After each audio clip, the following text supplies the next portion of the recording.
Hi friends, நான் அனிதா. நான் ரொம்ப நல்லா இருக்கேன். நீங்களும் நல்லா இருப்பீங்கன்னு நம்புகிறேன். இன்றைக்கி நம்ம சேனலில் பார்த்தீங்கன்னா வல்லாரைக்கீரை வச்சு 10 நிமிஷத்தில் ஒரு தோசை ரெசிபி பார்க்கலாம். இந்த வல்லாரைக்கீரை பார்த்தீங்கன்னா மூளை வளர்ச்சிக்கு ரொம்பவே நல்லது. அதனால் படிக்கிற பசங்களுக்கு வாரத்தில் 2 அல்லது 3 நாள் இது போல் வல்லாரைக்கீரை சேர்த்து தோசை செஞ்சு கொடுத்து பாருங்கள். அவ்வளோ நல்லது உடம்புக்கு. தோசை மட்டும் இல்லை, பொடி செய்யலாம், சட்னி செய்யலாம். அதே போல் வல்லாரைக்கீரையை அரைச்சி தோசையும் செய்யலாம். ரொம்ப நல்லா இருக்கும். இப்போ இந்த ரெசிபியை எப்படி செய்கிறதுன்னு பார்க்கலாம் வாங்க. இது போல் ஹெல்த்தியான ரெசிபிஸ் நம்ம சேனலில் நிறைய அப்லோட் பண்ணியிருக்கேன். முருங்கைக்கீரையை வச்சு கூட நிறைய நான் ரெசிபி போட்டிருக்கேன். டிஸ்கிரிப்ஷன் பாக்ஸில் லிங்க் தரேன், மறக்காமல் போய் செக் பண்ணி பாருங்கள். பசங்க மட்டும் இல்லை, பெரியவங்க கூட இந்த தோசை ரெசிபியை சாப்பிட்லாம். இப்போ வாங்க இது எப்படி செய்கிறதுன்னு பார்க்கலாம். ஃபஸ்ட்டு சட்னி ரெடி பண்ணிக்கலாம். ஒரு மிக்சி ஜாரில் 1/4 கப் அளவுக்கு தேங்காய் எடுத்திருக்கேன். பூண்டு ஒரு 5-6 பல்லு சேர்த்துருக்கேன். உங்களுக்கு இவ்வளோ பூண்டு சேர்க்க பிடிக்கல அப்படின்னா நீங்கள் கம்மி பண்ணி சேர்த்துக்கோங்க. சின்ன துண்டு இஞ்சி சேர்த்துருக்கேன். காரத்துக்கு தகுந்த மாதிரி பச்சை மிளகாய் நான் 4 சேர்த்துருக்கேன்.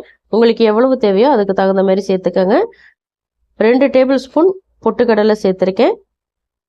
கொஞ்சமாக கொத்தமல்லி இலை சேர்த்துருக்கேன். இப்போ இது எல்லாத்தையுமே தண்ணி சேர்த்துட்டு நல்லா அரைச்சி எடுத்துகிட்டு வந்துடுங்க. இப்போது சட்னி அரைச்சிட்டு வந்ததுக்கப்புறம் பவுலுக்கு மாற்றிக்கலாம். சட்னி உங்களுக்கு நைஸாக அரைக்க பிடிக்குன்னா அரைச்சிக்கோங்க, இல்லை கொரகொரப்பாக அரைக்க பிடிக்குன்னா அந்த கன்சிஸ்டன்சியில் கூட அரைச்சிக்கோங்க. ஆனால் தேங்காய் சட்னி லைட்டாக கொரகொரப்பாக இருந்தால் தான் நல்லா இருக்கும். இப்போ அரைச்சிட்டு வந்த சட்னி பவுலுக்கு மாற்றினதுக்கப்புறம் தேவையான அளவு நான் தண்ணி சேர்த்துட்டு உப்பும் சேர்த்துக்கிறேன். இப்போ இதை கலந்து விட்டுக்கலாம். அதே போல் உங்களுக்கு திக்னஸ் எந்த அளவுக்கு தேவையோ அதுக்கு தகுந்த மாதிரி தண்ணி கூடவோ குறைச்சோ சேர்த்துக்கோங்க. இப்போ நல்லா கலந்து விட்டதுக்கப்புறம் தாளிச்சுக்கலாம். தாளிக்கிறதுக்கு பார்த்தீங்கன்னா 2 டீஸ்பூன் எண்ணெய், 1 டீஸ்பூன் கடுகு, 2-3 காஞ்ச மிளகாய், 1 கொத்து கருவேப்பிலை, இது எல்லாத்தையுமே தாளித்து சேர்த்துக்கிட்டேன். உங்களுக்கு தேவைப்பட்டால் 1/4 டீஸ்பூன் சீரகம் கூட சேர்த்து தாளித்து இதில் சேர்த்துக்கலாம். ரொம்ப நல்லா இருக்கும். அவ்வளோதான், சட்னி ரெடி ஆகிடுச்சு. ரொம்ப சூப்பராக இருக்கும். கண்டிப்பாக ட்ரை பண்ணி பாருங்கள்.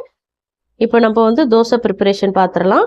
அதுக்கு ஃபஸ்ட்டு வல்லாரைக்கீரை 1 கட்டு நான் எடுத்திருக்கேன். ஓரளவுக்கு நல்லா ஃப்ரெஷ்ஷான கீரையாக பார்த்து வாங்கிக்கோங்க. வல்லாரைக்கீரை உங்களுக்கு அப்படி கிடைக்கல அப்படின்னா இதுக்கு பதிலாக வெந்தயக்கீரையை பயன்படுத்தி கூட இதேமாரி நீங்கள் தோசை ரெசிபி ரெடி பண்ணிக்கலாம். இதை க்ளீன் பண்ணுறதுக்கு பார்த்தீங்கன்னா உள்ளே இருக்கிற அந்த வேஸ்டேஜ், அந்த அழுகி போன கீரை, பூண்டு, புல் இதெல்லாம் நிறைய இருக்கும். அதெல்லாம் வெளியில் எடுத்துருங்க. எடுத்துட்டு இதோட தண்டு பார்த்தீங்கன்னா குச்சி குச்சியாக நீளமாக இருக்கும். மற்ற கீரைகள் மாதிரி இது இருக்காது. இதில் பாதி அளவுக்கு தண்டை மட்டும் கட் பண்ணி வெளியில் எடுத்துருங்க. தண்டை கிள்ளும் போது தெரியும். தண்டு ஒரு ஸ்டேஜ் வரைக்கும் ரப்பர் மாதிரி இருக்கும், நமக்கு கட் பண்ண வராது. அந்த ஸ்டேஜ் வர வரைக்கும் நீங்கள் அந்த ஸ்டெம்பை கட் பண்ணி வெளியில் ரிமூவ் பண்ணிவிடுங்க. மற்ற ஸ்டெம்பெல்லாம் பார்த்தீங்கன்னா நல்லா சாஃப்டாக இருக்கும். கட் பண்ணுறதுக்கு, உடைக்கிறதுக்கு இதெல்லாம் நல்லா ஈஸியாக வரும். அந்த தண்டுலேருந்து நீங்கள் எடுத்து நல்லா க்ளீன் பண்ணிவிட்டு பொடி பொடியாக கட் பண்ணி ஓரத்தில் வச்சுக்கோங்க. இப்போ இது ஒரு பேன் வச்சுருக்கேன். அதில் 3 டீஸ்பூன் எண்ணெய் சேர்த்துருக்கேன். 1 டீஸ்பூன் கடுகு சேர்த்துருக்கேன். கடுகு நல்லா பொரிஞ்சதுக்கப்புறம் 1 டீஸ்பூன் சீரகம் சேர்த்துக்கிறேன். நீங்கள் சீரகத்துக்கு பதிலாக சோம்பு சேர்த்தாலும் நல்லாயிருக்கும் ஃப்ளேவர். இப்போ 2 பொடியாக கட் பண்ண பச்சை மிளகாய் சேர்த்துருக்கேன். இது கூட பார்த்தீங்கன்னா கருப்பு எள்ளு 1 டீஸ்பூன் சேர்த்துருக்கேன். உங்கள்கிட்ட கருப்பு எள்ளு இல்லை, வெள்ளை எள்ளு இருக்குன்னா வெள்ளை எள்ளு தாராளமாக சேர்த்துக்கலாம். இப்போ இது லைட்டாக வதக்கிக்கலாம்.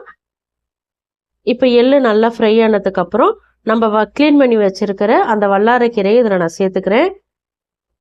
கழுவிட்டு அதுக்கப்புறமா கட் பண்ணுங்க. இப்போ இதை ஒரு 10-20 செகண்டுக்கு ஹை ஃப்ளேமில் வச்சுட்டு நல்லா வதக்கி விட்டுக்கோங்க. வதக்கிறதுக்கு வெங்காயம்லாம் சேர்க்க தேவையில்லை. இப்போ நல்லா வதங்கிருச்சு. இதை ஸ்டவ் ஆஃப் பண்ணிவிட்டு ஆற வச்சுக்கலாம்.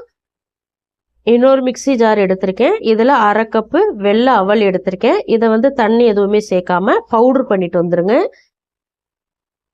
பவுட்ரு பண்ணிட்டு வந்ததுக்கப்புறம் ஒரு பவுலுக்கு மாற்றிக்கலாம். ஒரு மாதிரி ரவை மாதிரி அரைச்சிக்கோங்க, ரொம்ப நைஸாக அரைச்சிடாதீங்க. அதே பவுலில் ஒரு பவுல் கடலை மாவு நான் எடுத்திருக்கேன். 1 பவுல் கோதுமை மாவு எடுத்திருக்கேன். இப்போ இது 3 மாவையும் நல்லா மிக்ஸ் பண்ணி விட்டுக்கலாம். நல்லா ஈவனாக கலந்து விட்டுக்கோங்க. கடலை மாவு சேர்த்து செய்யுங்க, ரொம்ப நல்லா இருக்கும். இதில் ஒரு 1/4 டீஸ்பூன் மஞ்சள் தூள் சேர்த்துக்கிறேன். 1/2 டீஸ்பூன் மல்லித்தூள், 1 டீஸ்பூன் கரம் மசாலா, 1/2 டீஸ்பூன் தனி மிளகாய் தூள், 2 பொடியாக கட் பண்ணி வச்சுருக்கிற வெங்காயம் சேர்த்துக்கிறேன். 2 துருவனை கேரட் சேர்த்துக்கிறேன். கொத்தமல்லி இலை கொஞ்சமாக சேர்த்துக்கிறேன். ஒரு அரை கைப்பிடி அளவுக்கு பொடியாக கட் பண்ண கொத்தமல்லி இலை, 2 கொத்து கருவேப்பிலை, ஃப்ரெஷ்ஷாக இருக்கணும் கருவேப்பிலை. இப்போ கொஞ்சம் கொஞ்சமாக தண்ணி சேர்த்துட்டு இது நல்லா தோசை மாவு பதத்துக்கு கரைச்சிக்கோங்க. ரொம்ப தண்ணி ஆகிடக்கூடாது, ரொம்ப கெட்டியாகவும் இருக்கக்கூடாது. கரெக்டாக தோசை மாவு எந்த பக்குவத்துக்கு இருக்குமோ அதுக்கு தகுந்த மாதிரி தண்ணி ஊற்றி கலந்துக்கோங்க. இப்போ ஓரளவுக்கு நல்லா கலந்தாச்சு. இந்த பக்குவத்துக்கு இருக்கணும். இப்போ நம்ம வதக்கி வச்சிருக்கிற கீரையை இதில் சேர்த்துக்கலாம். நான் சொன்ன மாதிரி உங்களுக்கு வல்லாரைக்கீரை கிடைக்கல அப்படின்னா வெந்தயக்கீரை சேர்த்துக்கோங்க. அதுவும் இல்லை அப்படின்னா முருங்கைக்கீரை, அரைக்கீரை, சிறுகீரை எது வேணாலும் சேர்த்துக்கலாம். ரொம்ப நல்லா இருக்கும். இப்போ தேவையான அளவு உப்பு சேர்த்துக்கோங்க. உப்பு சேர்த்துட்டு மறுபடியும் நல்லா கலந்து விட்டுக்கோங்க. கீரை சேர்த்ததுக்கப்புறம் கொஞ்சம் மாவு திக்காக இருக்கிற மாதிரி இருக்கும். அப்படி இருந்துச்சு அப்படின்னா மட்டும் லைட்டாக தண்ணி சேர்த்துக்கோங்க. இப்போ மாவு கொஞ்சம் திக்காக தான் எனக்கு இருக்குது, அதனால நான் கொஞ்சமாக தண்ணி சேர்த்துக்கிறேன்.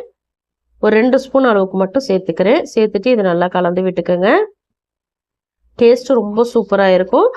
கீரை சாப்பிடாத குழந்தைங்களுக்கெல்லாம் இது போல் செஞ்சு கொடுங்க, விரும்பி சாப்பிடுவாங்க. இப்போ மாவு ரெடி ஆயிடுச்சு. நம்ம தோசை ஊற்ற ஸ்டார்ட் பண்ணிடலாம். ஏன்னா தோசை கல் ஹீட் பண்ணி வச்சுருக்கேன். லோ ஃப்ளேமில் வச்சுட்டு எப்பொழுதும் ஊற்றுற தோசை மாதிரியே ஊற்றி எடுத்துக்கோங்க. நல்லா மெலிசாக திரட்டி விடுங்க, அழகாக வரும். அடுப்பை மட்டும் ஃபஸ்ட்டு லோ ஃப்ளேமில் வச்சுக்கோங்க. தோசை திரட்டி விட்டதுக்கப்புறம் அடுப்பை அதிகப்படுத்திக்கலாம். அதனால் அது வரைக்கும் கம்மியிலே இருக்கட்டும். எந்த அளவுக்கு மெலிசாக தேவையோ அந்த அளவுக்கு நல்லா மெலிசாக திரட்டி விட்டிங்கன்னா தான் உள்ளார அந்த கீரையெல்லாம் நல்லா குக் ஆகும். ஏன்னா நம்ம வதக்குனது கொஞ்சம் நேரம் தான் வதக்கியிருக்கிறோம். அதனால் பார்த்தீங்கன்னா தோசை நம்ம மெலிசாக திரட்டி விடும்போது தோசை வேகிற டைமுக்குள்ளே கீரையும் நல்லாவே வெந்து வந்துடும். இப்போ நல்லா திரட்டி விட்டாச்சு. இந்த ஸ்டேஜில் நம்ம எண்ணெய் சேர்த்துக்கலாம்.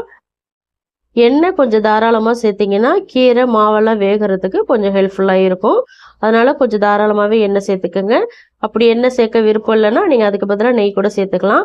இப்போ பாருங்கள், மேலையெல்லாம் நல்லா வெந்துருச்சு, அடியிலையும் நல்லா வெந்துருச்சு. இப்போ திருப்பி போட்டு இந்த சைடு நல்லா குக் பண்ணிக்கலாம். இப்போ இந்த சைடும் நல்லா குக் ஆகட்டும். இது குக் ஆகிறதுக்கு ரொம்ப டைம் எடுக்காதீங்க, சீக்கிரம் குக் ஆகிடும். அதே போல் கீரை, வெங்காயம் எல்லாமே பர்ஃபெக்டாக குக் ஆகியிருக்கும். பயப்படவே தேவையில்லை. மீடியம் அல்லது லோ ஃப்ளேமில் வச்சுட்டே நீங்கள் குக் பண்ணலாம். இப்போது 2 சைடுமே நல்லா குக் ஆகிடுச்சு. வெளியில் எடுத்துக்கலாம். இந்த சட்னிக்கு இந்த தோசைக்கு ரொம்பவே சூப்பராக இருந்தது. கண்டிப்பாக ட்ரை பண்ணி பாருங்கள். இந்த தோசையை கட்டாயமாக உங்கள் வீட்டில் உள்ள குழந்தைங்களுக்கு செஞ்சு கொடுங்க. முக்கியமாக படிக்கிற பசங்களுக்கெல்லாம் செஞ்சு கொடுங்க. இது போல் கீரை ரெசிபிஸ் நம்ம சேனலில் நிறையவே நான் அப்லோட் பண்ணியிருக்கேன். மறக்காமல் போய் டிஸ்கிரிப்ஷன் பாக்ஸில் செக் பண்ணி பாருங்கள். வேறு என்ன ரெசிபி வேணும்னு எனக்கு கமெண்ட் பண்ணுங்கள். கட்டாயமாக நான் செஞ்சு காட்டுறேன். அதே போல் பார்த்தீங்கன்னா வெயிட் லாஸ் பண்ணுறவங்களுக்கு கூட இந்த ரெசிபி ரொம்பவே யூஸ்ஃபுல்லாக இருக்கும். அதனால் கட்டாயமாக ட்ரை பண்ணுங்கள். நாளைக்கு கூட வல்லாரைக்கீரையை வச்சு ஒரு இன்ட்ரெஸ்டிங்கான ரெசிபிஸ் நான் அப்லோட் பண்ண போகிறேன். அதனால் மறக்காமல் நம்ம சேனலை சப்ஸ்கிரைப் பண்ணி வச்சுக்கோங்க. இது போல் தினமுமே புதுசாக டிஃபன் ரெசிபிஸ் நான் அப்லோட் பண்ணிக்கிட்டே தான் இருப்பேன். நம்ம சேனலை மறக்காமல் ஃபாலோ பண்ணி சப்ஸ்கிரைப் பண்ணிக்கோங்க. இந்த ரெசிபி கட்டாயமாக உங்களுக்கு பிடிச்சிருக்குன்னு நம்புகிறேன். பிடிச்சிருந்தா லைக் பண்ணுங்கள். உங்கள் ஃப்ரெண்ட்ஸ் அண்ட் ஃபேமிலி மெம்பர்ஸ் எல்லாருக்குமே நிறைய ஷேர் பண்ணிவிடுங்க. இது போல் இன்ட்ரெஸ்டிங்கான ரெசிபிஸ் தினமும் தெரிஞ்சுக்க அனிதா டேஸ்டி கார்னர் தமிழ் சேனலை சப்ஸ்கிரைப் பண்ண மறக்காதீங்க. தேங்க்ஸ் ஃபார் வாட்சிங் ஃப்ரெண்ட்ஸ். நாளைக்கு இன்னொரு இன்ட்ரெஸ்டிங்கான ரெசிபிஸோடு சந்திக்கிறேன். Bye bye.